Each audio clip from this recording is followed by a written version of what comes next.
last 4 or 5 years,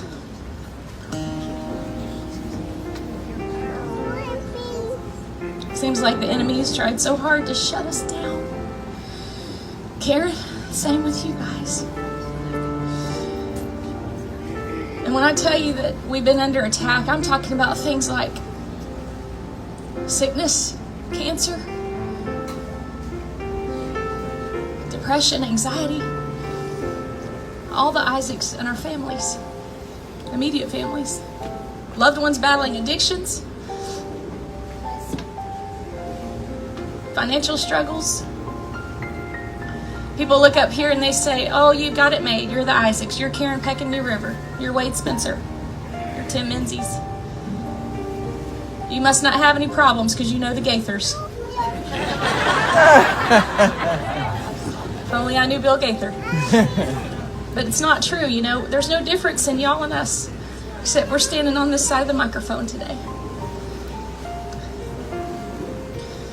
But I've learned that when God's blessing, sometimes the devil starts messing. Right? He doesn't like that. The Bible tells us that we're wrestling rulers of darkness. But let me turn that around too. When the devil's messing, get ready because God's fixing to start blessing. Can I say fixing too out here? Is that okay? Somebody needs to translate that to our northerner friends. In 2014, oh my gosh,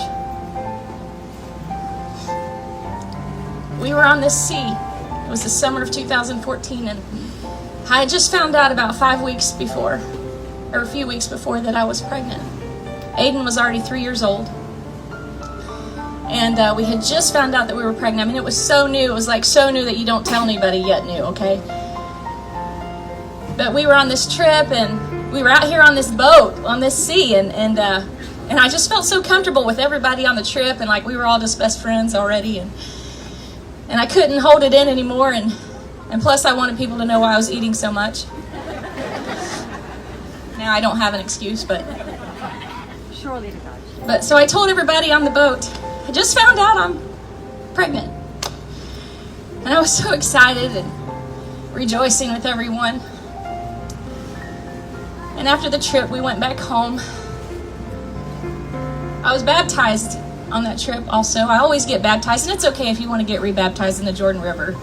It's totally fine. I mean, who doesn't have more sins that need to be washed away, right? It's a great experience. But I was pregnant on that trip, and I love the fact that I was being baptized with my baby in my womb. And I think that was significant in God's purpose, and I don't understand it yet, but maybe one day we will.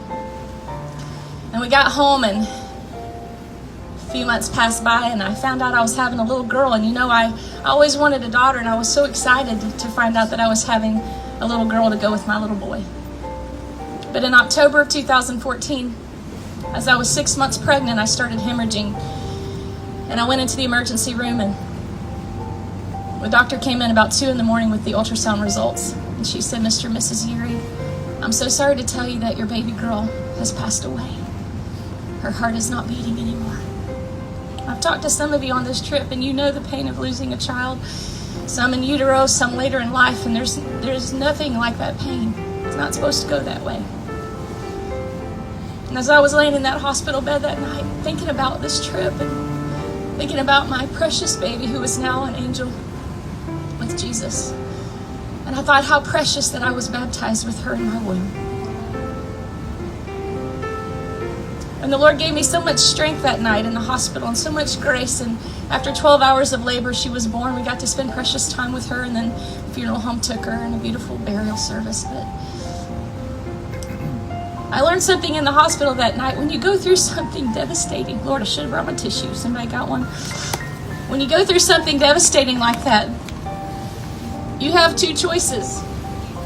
You can either A, trust God, trust that He promised He would work all things to the good of those that love Him and are called according to His purpose. Thank you, Mom. Is this used? No.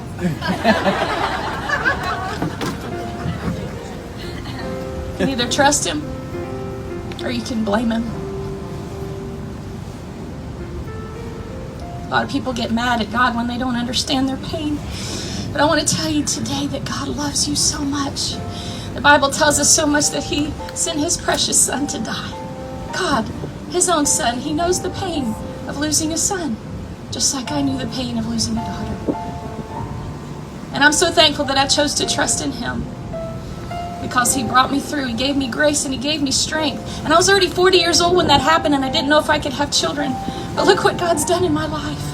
I'm 44 years old with a 1.5-year-old, a 2.5-year-old, and a 7-year-old. Isn't God good? Isn't God the best?